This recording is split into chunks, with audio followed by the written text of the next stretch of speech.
Olá pessoal, sejam bem-vindos ao meu canal. Hoje você confere mais um vídeo teológico todo especial. Hoje é uma aula teológica do nosso curso de Introdução à Teologia. Esta é a primeira aula. Eu ainda não voltei a gravar com a minha câmera porque eu estou resolvendo um problema com relação ao cabo que está dando mau contato. Assim que eu resolver achar um cabo melhor, eu volto a gravar com a câmera. Mas aqui também dá para você entender, compreender os assuntos tranquilamente. Este curso, como é que funciona? Você tem... Eu vou botar tudo lá no Após. Vou deixar o link na descrição. Se você tiver interesse, depois da aula, continuar aprendendo teologia conosco, é só você entrar lá. O Após é como se fosse uma Netflix da teologia. Você entra lá, faz o cadastro, faz a sua contribuição, que ela é mensal, você pode cancelar a qualquer momento, sem ficar devendo nada. E você contribui com o valor que você quiser. Pode ser R$ 5, 10, 100, 200. O valor que você puder, que você considerar que vale as aulas, que valem as aulas, que valem os vídeos teológicos. Vamos hoje então estudar teologia, vamos estudar a palavra de Deus. A gente tem que começar pelos preconceitos que muitas pessoas têm. Muitos têm preconceitos que são nada mais nada menos do que pré-conceitos, né? Conceitos já anteriormente estabelecidos, sem uma análise, sem um conhecimento maior daquilo que está se falando. Muitas pessoas elas pensam que teologia vai esfriar o cristão, e eu posso começar por aqui.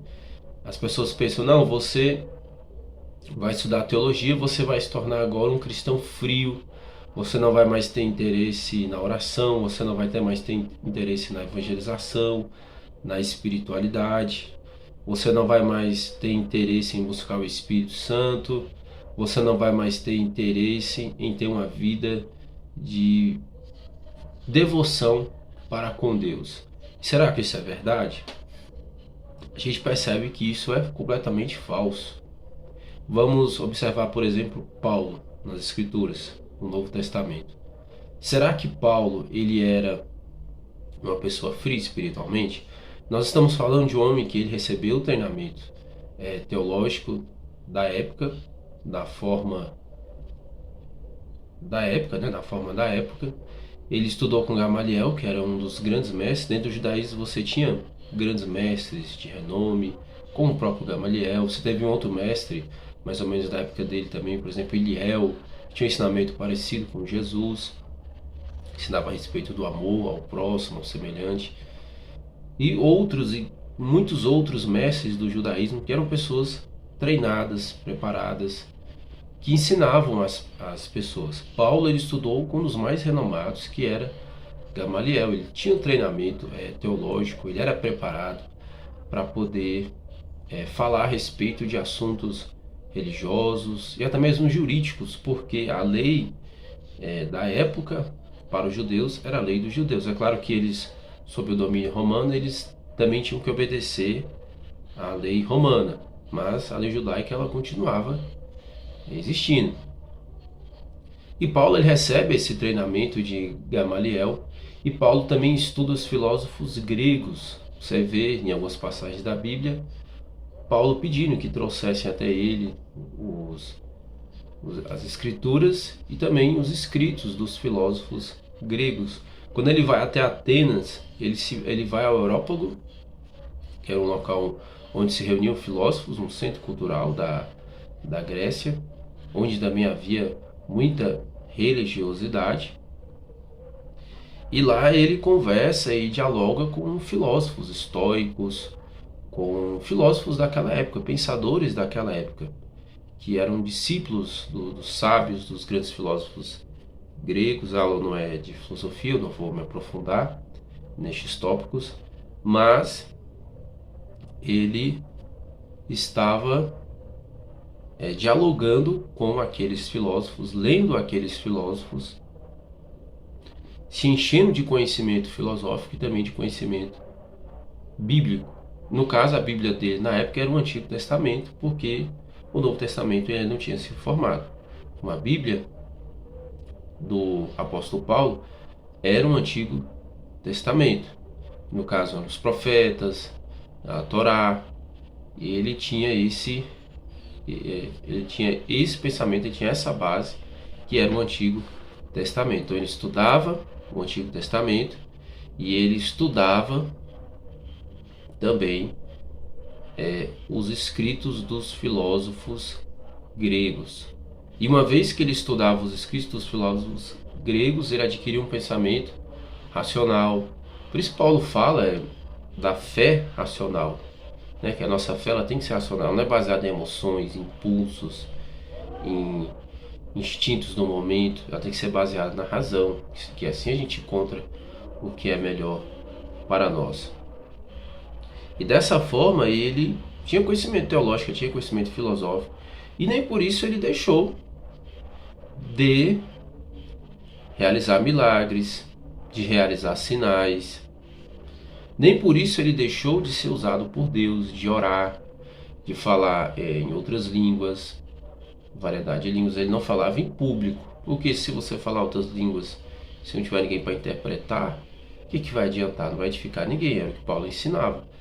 Falar em línguas tem que ser no âmbito privado, se não tiver intérprete. Porque as línguas sem interpretação, elas servem apenas para a sua edificação. Mas ele falava, ele tinha espiritualidade, ele falava com Deus, ele expulsava demônios, ele tinha autoridade espiritual, ele era um homem que tinha visões, tinha revelações, ele era um homem espiritual. Porém, ele tinha um conhecimento teológico, ele aprendeu com o grande mestre Gamaliel.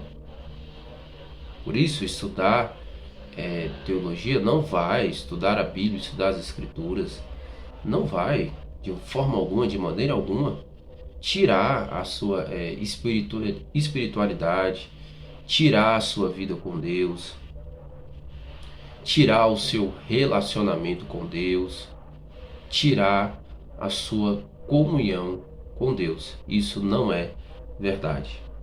Muitas pessoas vão argumentar ainda que a letra mata, mas o espírito vivifica. Muitas pessoas dizem, se você ficar estudando teologia, você vai ficar cheio da letra, a letra vai te matar. A letra ela mata, o espírito vivifica. Você tem que ir para o monte orar, você tem que ir para a igreja orar, você tem que buscar Deus, a oração. É fato que a oração ela é muito importante. Tiago 5,16, muito pode a oração de um justo em sua eficácia. Isso vai depender da tradução, né? Tem uns que diz a oração do justo é poderosa e eficaz. Aí outra tradução muito pode a oração de um justo. Vai depender aí de cada tradução que você utilizar, se é Thompson, qual Bíblia você utilizar, Feira de Almeida, mas a essência é a mesma, a ideia é a mesma, ainda que com palavras diferentes. A oração ela tem um poder muito grande, ela é importante.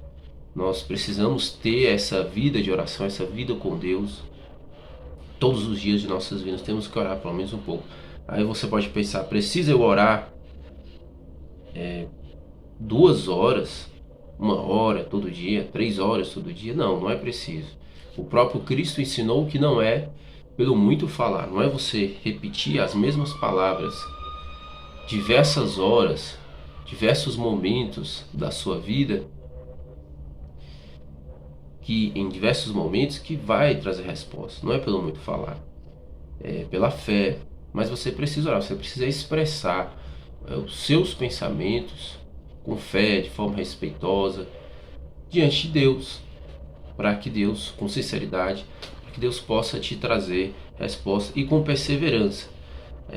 Existem respostas que Deus nos dá rápido, outras em um tempo médio e outras apenas em longo prazo que Deus nos dá.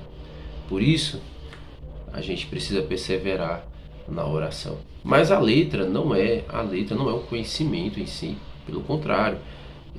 E conhecereis a verdade, e a verdade vos libertará. É o que está em João 8,36.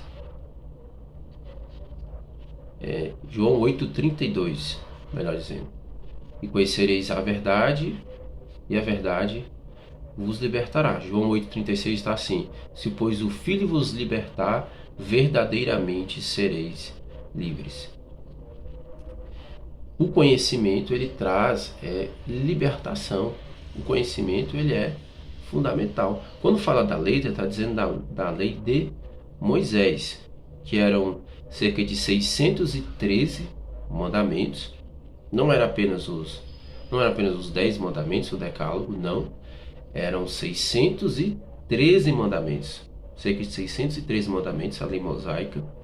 E o judeu, ele tinha que obedecer para ele poder ser salvo. Só o que acontece? As pessoas, a lei de Deus ela é ruim? A lei de Moisés ela é ruim? Não, porque a lei de Moisés ela foi dada por Deus. Moisés não foi um profeta de Deus. Se ele era realmente um mensageiro de Deus, um profeta de Deus, a lei que ele trouxe é uma lei advinda de Deus, da natureza de Deus. Não tem como Deus, a lei de Moisés fosse algo ruim, Deus não tinha dado ela para Moisés, para o povo de Israel. A lei de Deus é algo bom, a lei de Moisés é algo bom. Só que nós, humanos, que somos pecadores. A nossa natureza é que é ruim. E ela não consegue obedecer. A nossa natureza, ela tende para o pecado. A nossa mentalidade, o nosso inconsciente, se chama doutrina da depravação total. O ser humano, ele é corpo, alma e espírito corrompido pelo pecado adâmico. Nós já nascemos em pecado. Todos nós pecamos, diz a Escritura, e destituídos estamos da glória de Deus. Não adianta você pensar que você é uma boa pessoa, que você faz coisas boas. Não, ninguém é bom. Todos nós temos essa natureza ruim. Quando um jovem chega até Jesus dizendo: bom mestre, o que Jesus responde? Bom é só um, que é Deus. Jesus estava dizendo, falando algo em relação à sua divindade? Não era isso que Jesus estava tratando. Mas o que ele estava, é que aquele jovem não estava tendo uma sinceridade ao chegar diante de Jesus. Mas o que aquele homem estava querendo, o que Jesus estava querendo dizer? Que quem é verdadeiramente bom é Deus. A nossa natureza humana, ela é corrompida, ela é tendente para o pecado. Mas, então, e por isso é que o ser humano, ele não consegue, de forma alguma, de maneira alguma, obedecer à lei mosaica. E é por isso, não por culpa da lei, mas por culpa da nossa natureza, que existe essa frase: a letra mata. Uma frase, se não me falha a memória, do próprio apóstolo Paulo. A letra mata, mas o espírito vivifica. Ou seja, se você buscar ser salvo por obediência a essa lei mosaica, você vai morrer em seus pecados, porque você não vai conseguir obedecer de forma alguma, de maneira alguma. E aí você pode perguntar: então por que raios Deus deu essa lei para o povo, sendo que ele sabia que o povo não conseguiria obedecer? É para que o povo tivesse pelo menos conhecimento do que é certo, e isso pelo menos diminuísse um pouco o ímpeto do pecado, a força do pecado nos corações deles, e para que eles a obedecessem pelo menos parcialmente. Isso já traria melhoras espirituais e sociais para o povo. Tão tal que quando eles tinham um pouco mais de sinceridade, um pouco mais de obediência, eles nunca obedeceram 100%, e ninguém consegue. Mas quando eles tinham um pouco mais de obediência, um pouco mais de sinceridade, Deus, pela misericórdia, ele retirava os inimigos, retirava os castigos aplicados a eles. Essa é a história do povo de Israel no Antigo Testamento. Deus, no momento em que eles se arrependiam, no momento em que eles buscavam a Deus, pela misericórdia, Deus retirava os inimigos de Israel. Era assim que funcionava. Então foi bom a lei ter sido dada para o povo de Israel. A lei de Moisés, ela revelou muita coisa, ela trouxe uma luz muito grande, mas ainda havia esse problema, que o ser humano, ele não conseguia obedecer. E aí, quando Jesus vem, ele traz essa nova aliança, que é essa aliança da graça, e a gente passa a ser salvo não pelos nossos próprios méritos, mas sim pelos méritos de Cristo Jesus, por aquilo que Jesus fez na cruz do Calvário.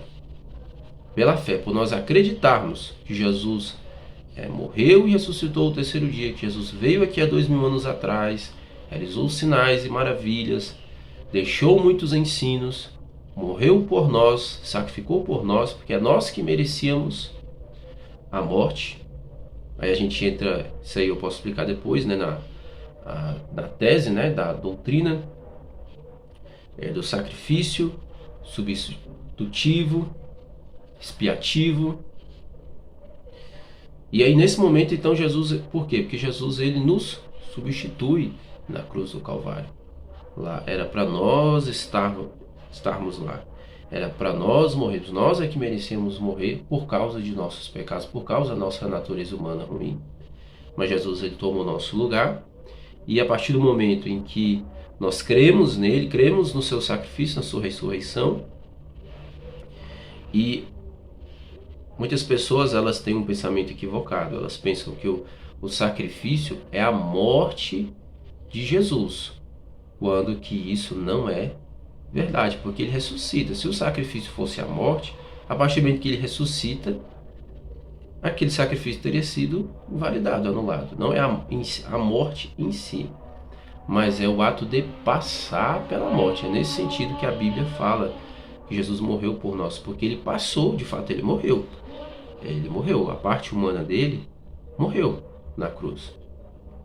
E Jesus ele tinha são assuntos que a gente tratar, né, em aulas posteriores. São assuntos que você não vai entender completamente em uma aula. É você dando continuidade, você estudando, você vai entender.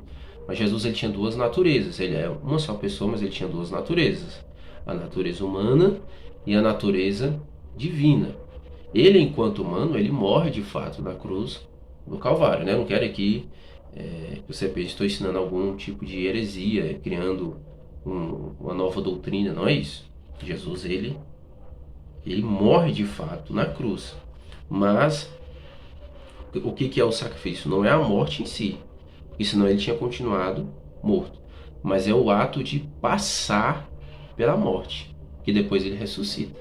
Então não é a morte sim, mas o ato de passar pela morte, porque ele era Deus, ele não precisava morrer, ele já era Deus. Pelo menos, né, assim está colocado na doutrina cristã, assim nós acreditamos. Ele sendo Deus, Filipenses 2, tomou por usurpação ser igual a Deus, e ele desce, toma uma forma humana, vive aqui, pois ele morre, vive aqui normalmente como ser humano, pois ele morre também como nós morremos, e ao terceiro dia ele ressuscita, ele ressurge dos mortos. E quando ele ressurge dos mortos, ele ainda fica um período aqui e depois ele ascende aos céus. Ou seja, na cruz ele morreu de fato, mas ele não precisava passar por todo esse processo, ele não precisava passar pela morte como nós passamos. Então esse foi o sacrifício de Cristo.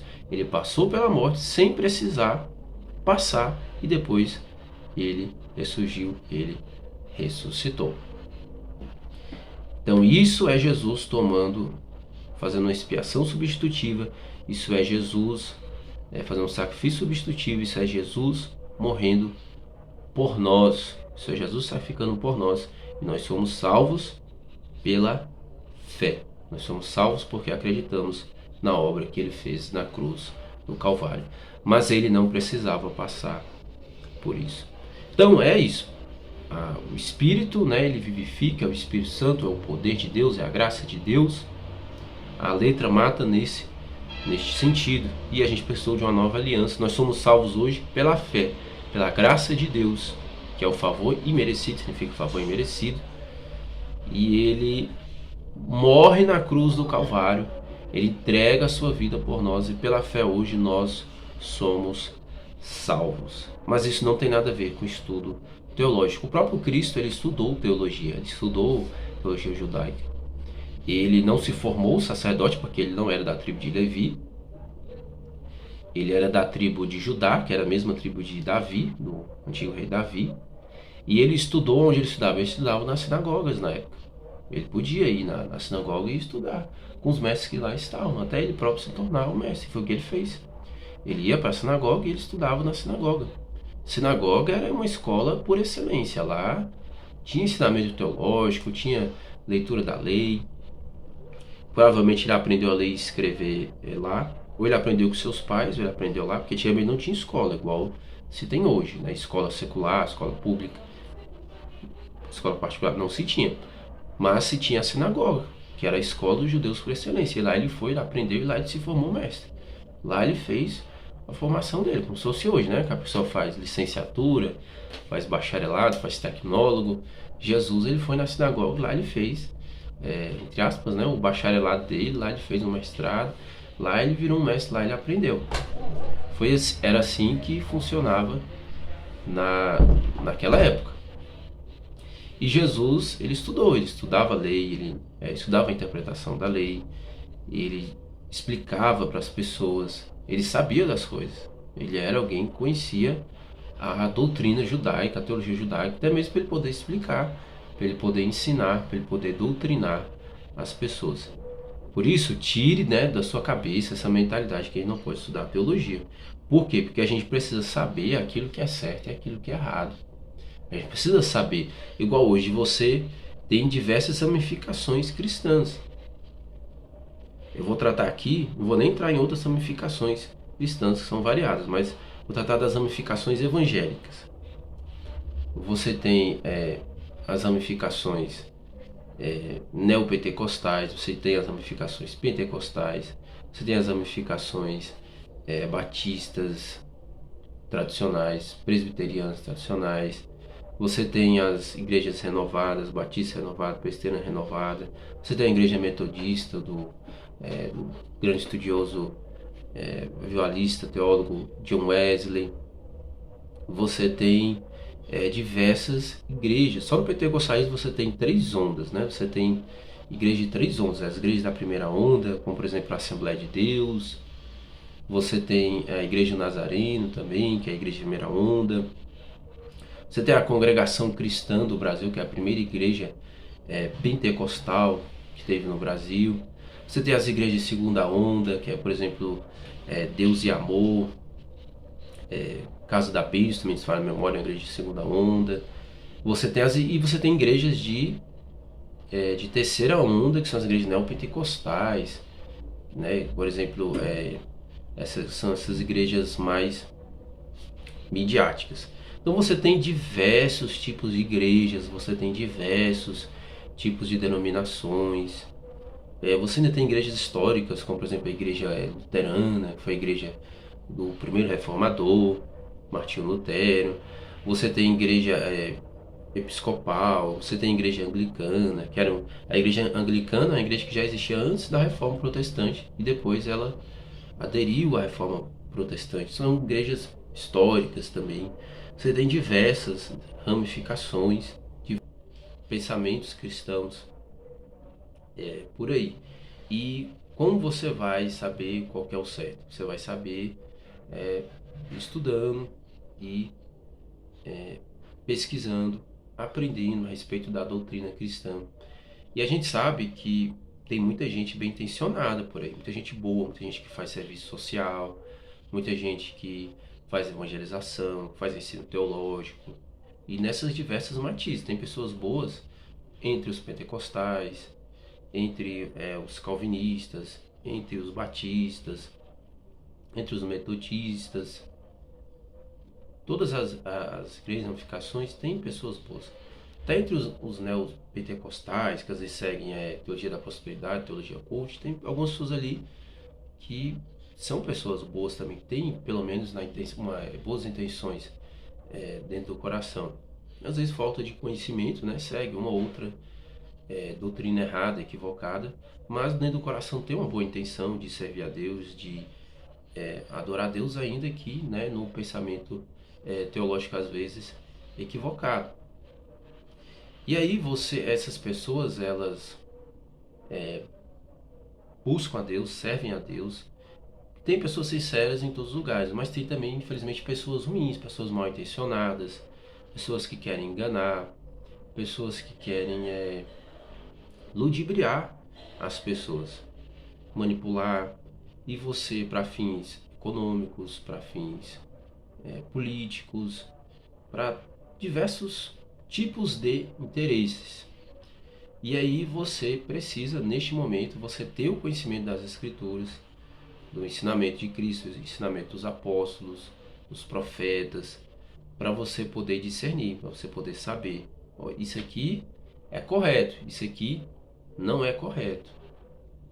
E você precisa também, para você poder pregar, para você poder ensinar as pessoas.